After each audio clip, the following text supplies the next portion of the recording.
2004년 건강가정기본법 제정 당시에 가족의 구조와 형태, 또 기능, 가족의 가치 등의 차원에서 가족과 가족생활 관련 역동적인 변화가 일어났습니다. 가정 건강성의 관심이 대폭 증가한 것이죠. 자, 가족의 전환기적 특성은 어땠을까요? 저출산, 고령화 시대가 됐고 또 맞벌이 가정이 증가하고요. 가족 형태의 다양화가 시작되었습니다. 그래서 건강가정성에 관심이 증가되면서 2005년도에 저출산 고령화 사회위원법이 제정되기도 했고요. 저출산 고령화 사회위원회가 발족되어서 우리가 정말 저출산과 고령화 현상에 관심이 높아졌다는 것을 의미하는 주요 내용이기도 했습니다. 자, 가정생활에 다양하고 급속한 변화가 시작됐고 우리 사회의 건강가정에 대해서 고민하고 분석할 필요가 있다라고 보여집니다. 네, 세계가치조사에서 조사한 행복결정의 5가지 요소에 대해서 살펴보면 첫 번째는 가족관계입니다. 두 번째는 재정상태, 세 번째는 일로 나와 있습니다. 네 번째는 공동체와 친구, 다섯 번째는 건강으로 나왔습니다. 그렇다면 우리 한국인의 삶에서 가장 중요하게 생각하는 것은 무엇일까요? 첫 번째가 건강으로 나왔고요. 두 번째는 가족으로 나왔습니다. 세 번째는 경제고 그 외에도 자기 실현과 자기 성숙 이런 순서대로 나와 있습니다.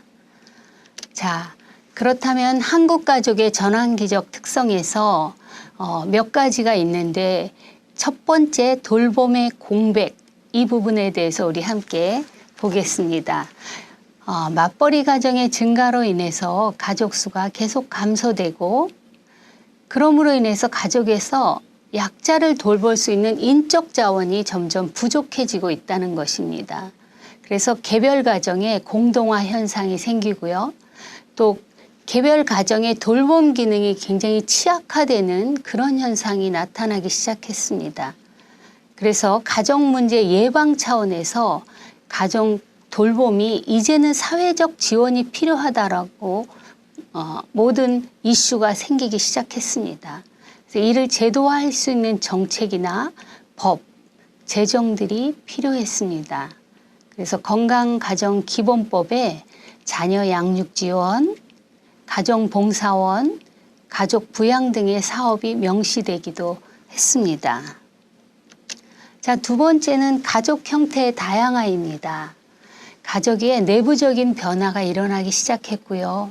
또 사회 문화적 환경의 변화가 일어나기 시작했습니다.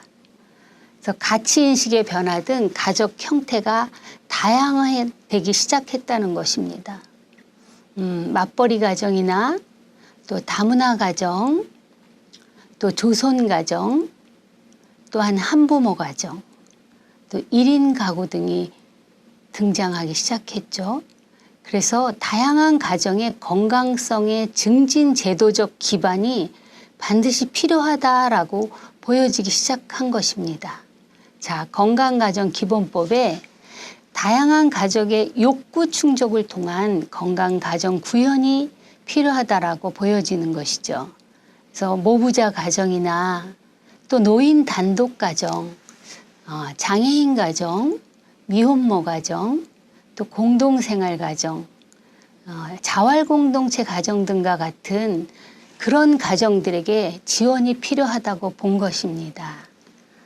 자, 가족과 가정생활 관련해서는 또 가치의 변화가 일어나기 시작했습니다. 이제 저출산, 또 결혼 감소, 이혼은 증가되고요. 가족 형태의 다양화가 시작되고요. 또 결혼과 가족이 부모됨으로 인해서 노후 생활 등 가족 생활에 관련해서 가치 인식의 변화가 시작된 것입니다. 그러니까 어찌 보면 새로운 가족 가치의 패러다임이 필요한 것이죠.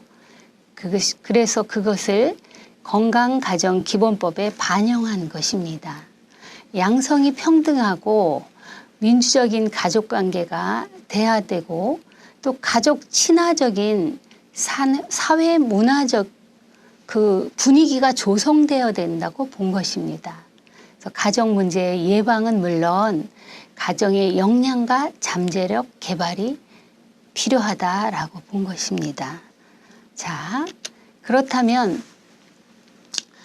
또한 다양한 형태의 가족이 존중받아야 되는데 이 사회적 통합을 위해서 일과 가정의 양립이 함께 이루어질 수 있도록 이런 통합이 실현되어진다고 본 것입니다. 그래서 가정학과 생활과학의 실천성으로 이 또한 건강가정기본법 제정에 들어 있습니다. 그래서 가정학과 생활과학 가족복지기본법을 제안하기도 했고요.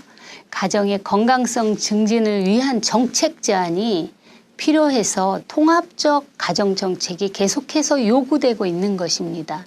그래서 2004년도에 이러한 내용들이 건강가정기본법 제정에 다 들어가 있다는 것입니다.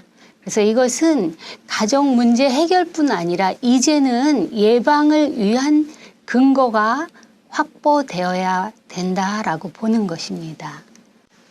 네, 한국 가족의 전환기적 특성에 있어서 건강기본법 제정 이후는 어떻게 달라졌는지 우리 한번 살펴보도록 하겠습니다. 자, 다양한 가정에 대한 지원이 많이 늘어났고요. 또한 가족 공동체 문화 조성이 이루어졌습니다. 지자체나 또 건강가정지원센터에서 이런 프로그램들이 많이 증가되기도 했고요. 또 가족 친화적 사회 환경이 조성되었습니다. 민주적인 가족관계 및 양성평등한 역할 분담에 대해서 관심을 갖기 시작했습니다. 그래서 아무래도 남성의 가사노동이 많이 증가하고 있다고 보고 있습니다. 그래서 가정의 돌봄 부담이 경감되었고요. 위기가족에 대한 긴급 지원 등으로 변화 발전하는 양상이 도래되었습니다.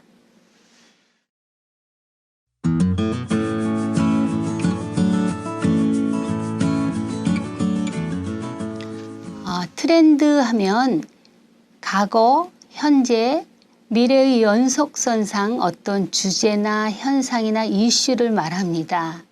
트렌드 분석이라 함은 이런 과거나 현재, 미래 연속선상에 있는 주제나 현상의 이슈에 대해서 논리적으로 설명하는 것입니다.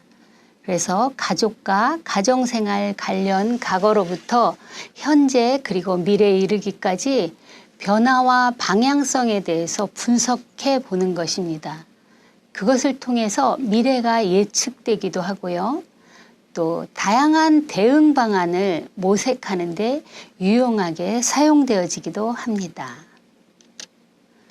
자, 2011년에 가정을 건강하게 하는 시민의 모임에서 이렇게 두 가지로 이렇게 조사를 했습니다. 한국 가족 구조에서 나타나는 트렌드는 어떤 것인지, 또 한국 가족 관계에서 나타나는 트렌드는 어떤 것인지를 이렇게 살펴보고 그림으로 이렇게 표시해 놨습니다. 한국 가족 구조에서 나타나는 트렌드는 저출산, 또 다문화, 또 탈가족화, 1인 가족이 많이 증가된 상황이죠. 또 고령화, 또 다양화에 대해서 말하고 있습니다. 자, 그렇다면 한국 가족관계에서 나타나는 트렌드는 도구주의와 또 규범과 실제 이원화, 물신화, 또 개인화, 평등화 이런 5가지로 나눠졌는데요. 이 부분들을 좀 더 여러분과 함께 구체적으로 살펴보는 시간을 갖도록 하겠습니다.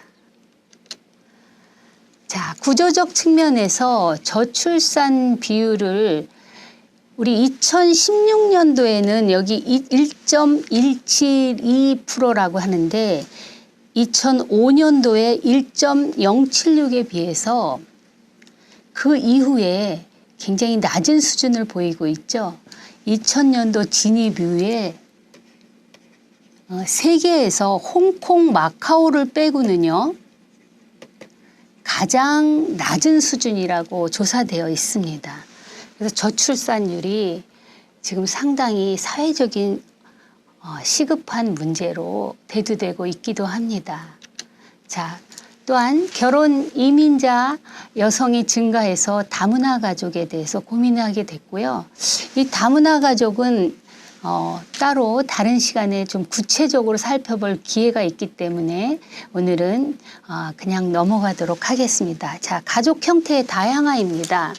자, 결혼 이민자 여성이 증가하고 다문화 가족이 생기는 건 물론 결혼이나 출산, 가족 관련 가치와 인식의 변화가 생기기 시작함으로 인해서요, 다양한 형태의 가정이 증가되기 시작한 것입니다.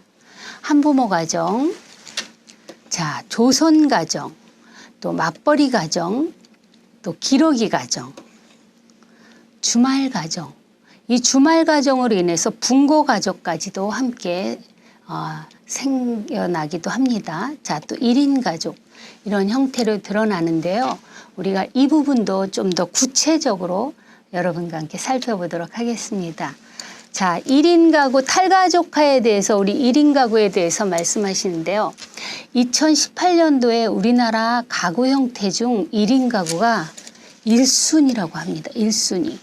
자, 여기에 살펴보면 20대, 30대, 40대가 무려 52.8%라는 프로테이지를 가지고 있습니다. 1인 가구가 지금 4인 가구에 비해서 지금 현재 2035년이 되면 34.3%, 우리나라 인구의 3분의 1이 넘는 인구가 1인 가구가 될 것이다 라고 2035년에 이렇게 예측하는 그래프가 나왔습니다. 사실은 탈가족화가 확대되는 증상이 굉장히 크게 보여지는 현상이기도 합니다. 자, 고령화 인구 추이입니다. 가족의 감소로 인해서 맞벌이 가족이 증가하고 핵가족 중심의 생활 유형이 생김으로써 인식의 변화가 생기기 시작했죠. 그런데 가족 돌봄과 가사 활동 등 가족원의 가정 내 수행하는 일들이 이제 직접 수행보다는 가족 외부의 서비스 전문기관이나 전문 인력을 대체하는 그런 돌봄의 서비스로 변화하기 시작했다는 것입니다. 그래서 이 고령화가 2060년도가 되면 지금 몇 프로가 늘어난다고 하냐면 40.1%라고 보고 있죠. 거의 3분의 1은 훨씬 넘고요. 40%가 65세 이상의 노인들이 사는 시대가 도래할 것이다 라고 보는 것입니다. 구조적 측면에서 이 고령화 문제는 상당히 중요한 이슈로 나타나고 있습니다. 자, 세 번째는 평등화입니다. 여성의 사회적 진출이 늘어남으로 해서 맞벌이 가정이 이제 보편화되기 시작했죠. 그래서 남성의 가족 역할에 대한 요구가 향상되는 시기가 왔다라고 보면 됩니다. 그래서 맞벌이 가정의 일에서 생활 균형 지원 정책이 이젠 제도화되어야 된다. 그래서 가부장적인 가족제도에서 성차별적인 관행에 대한 거부감이 이제는 사라져야 되고 젊은 세대가 가치관이 지금 계속해서 변화하고 있다는 것입니다. 그래서 양성평등이라 함은 실제 가부장적 태도와 남성의 가사 참여가 지금 저조하다고 보고 있습니다. 이 저조가 저주가 아니라 저조네요. 네. 아들, 딸 차별 등이 이제는 양성평등으로 인해서 차별되지 않아야 된다. 평등 문화에 대한 인식이 변화되고 있다는 것입니다. 그래서 여성과 남성 간 관계 평등성 향상이 이루어지고 있다라고 보면 될 것 같습니다. 자, 네 번째는 개인화인데요. 가족 구성원이 한 사람 한 사람의 각자 사생활이 개인적인 삶의 가치관을 중시하고 그로 인해서 1인 가구가 증가하고 있다는 것입니다. 또 그다음 도구주의화입니다. 가족 관계가 친밀성으로 인해서 또 정서적 측면보다 이 가족 자원을 활용하는 도구주의 경향이 지금 생겨나고 있다. 그래서 다양한 견해 해석들이 가능하긴 한데요. 이 치열한 경제 사회에 가족 간의 응집성과 친밀성, 또 이 정서적 교류의 강화나 물질적인 가치관이 오히려 가족 수단을 인식하는 경향이 있다라고 보는 것입니다. 극단적인 개의주의로 보는 거죠.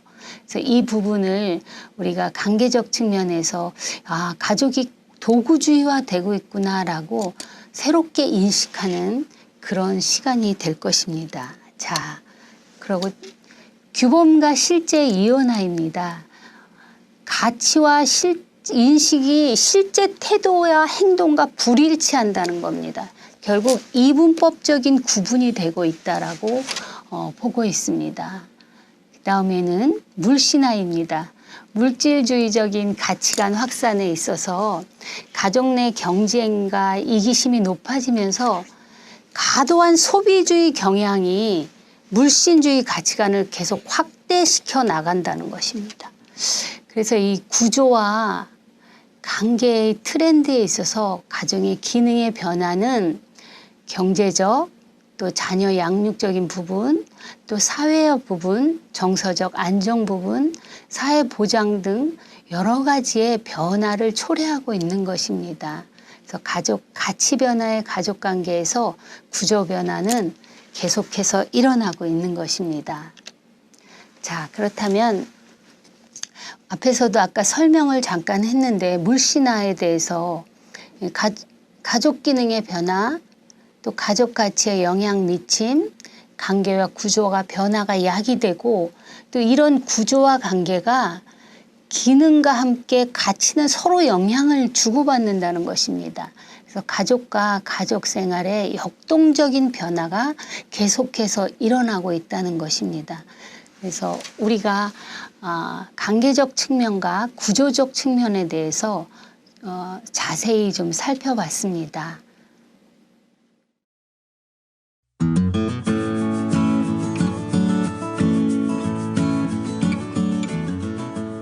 한국 가족의 현 실태를 살펴보면 건강가정기본법에 근거해서 매 5년마다 가족 실태조사를 실시하고 있습니다. 그 실태조사에 근거해서 가족과 가정생활 관련 사회적 과제들이 많이 도출되고 있습니다. 그래서 관련 정책과 제도와 또 그런 설계가 전문가에 대한 요구가 생기기도 하고요. 또 전달 체계 설치 등 많은 정보를 제공하는 일들을 하고 있습니다. 자, 가족 유형을 보면 10년 전에 비해서 1세대와 2세대 비중은 점점 낮아지고 있습니다. 그리고 1인 가구는 계속 증가하고 그것이 부각되고 있는 것을 볼 수 있습니다. 자, 맞벌이 가구는 2010년에는 27.9%였는데요. 2015년에는 47.5%로 상당히 높은 수로 변화되기 시작했습니다. 또한 주말 부부 증가도 2010년에는 2.3%였는데 2015년에는 7.5%로 증가되기 시작했죠.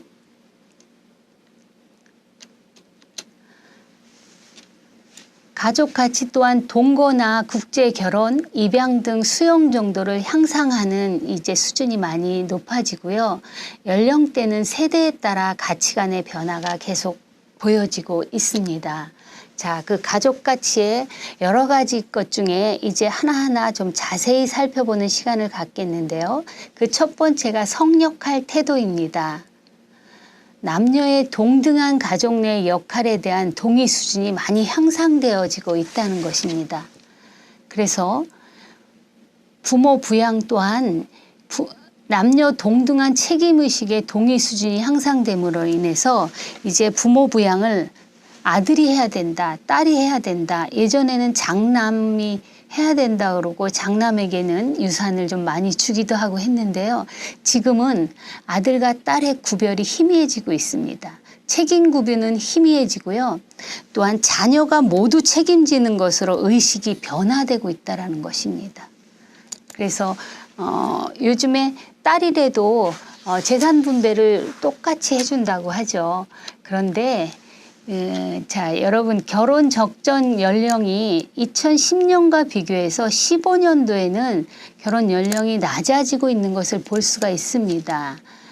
미혼 여성인 0.5세가 낮아져서 2010년에는 29.5세인데 2015년에는 29세로 나타나고 있습니다. 그럼에도 결혼 연기나 만혼화 현상은 계속 지속되고 있습니다.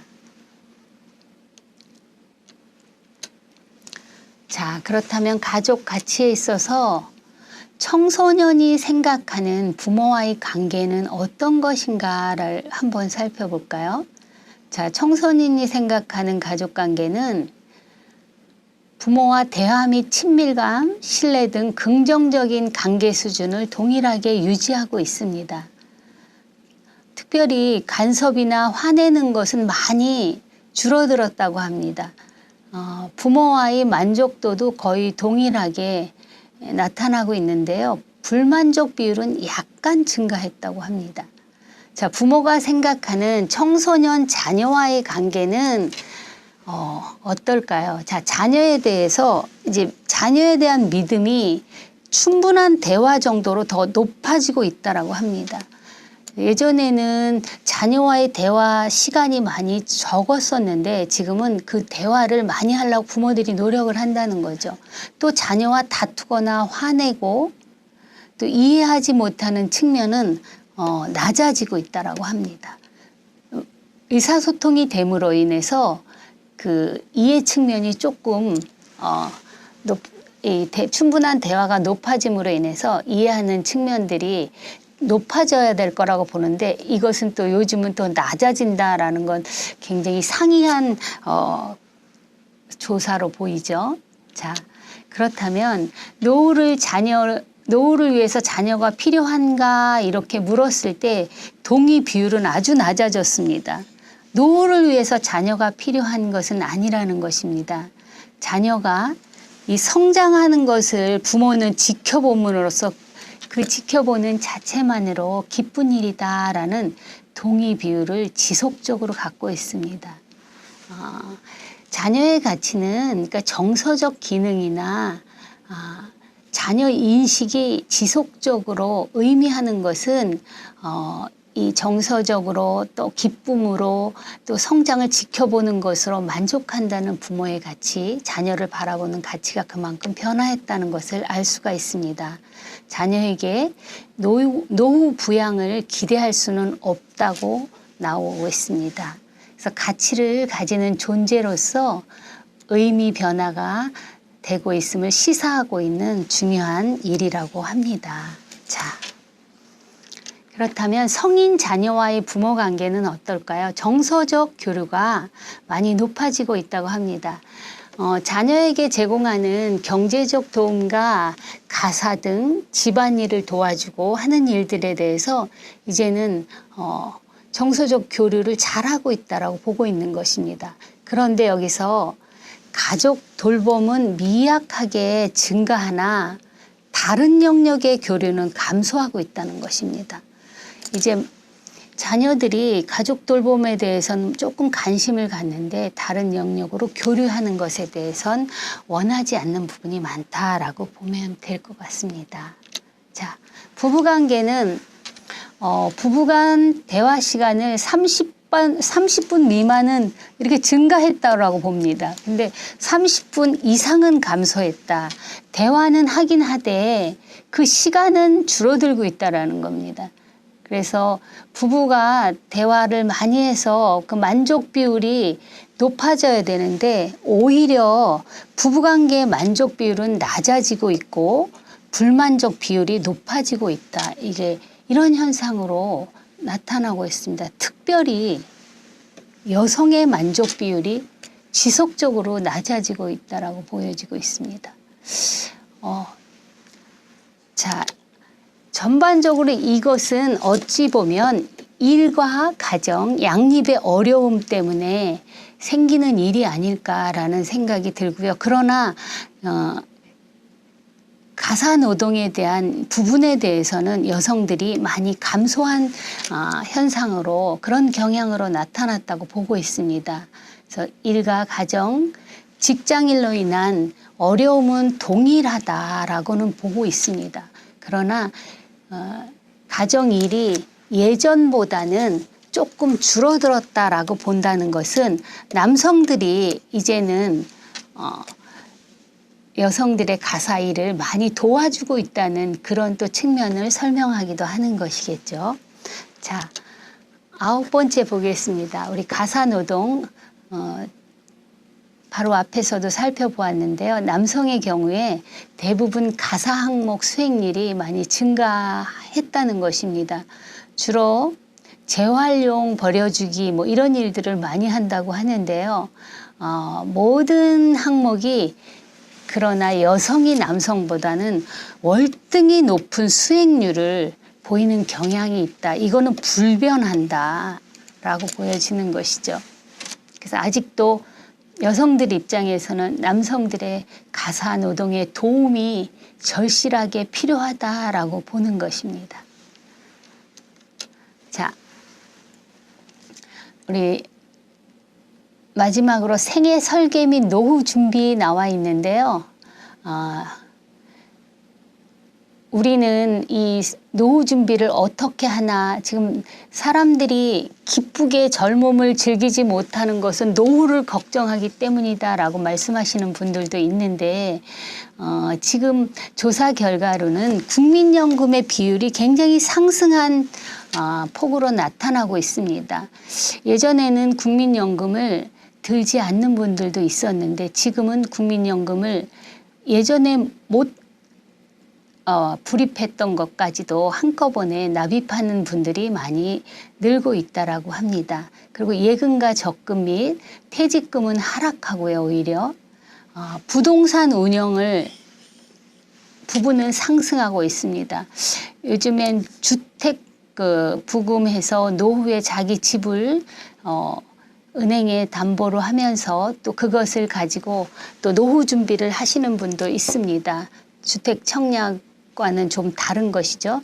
그래서 우리가 이 생애 설계 및 노후 준비에 대해서 국민들이 관심을 많이 갖고 있다라는 것을 알 수 있고요. 이러므로 인해서 우리 한국 가족의 현 실태에 대해서 여러 가지 부분들을 살펴보는 시간을 가졌습니다. 자, 여러분은 노후 준비를 잘하고 계신가요? 자, 오늘은 여기까지 수업을 진행하도록 하겠습니다.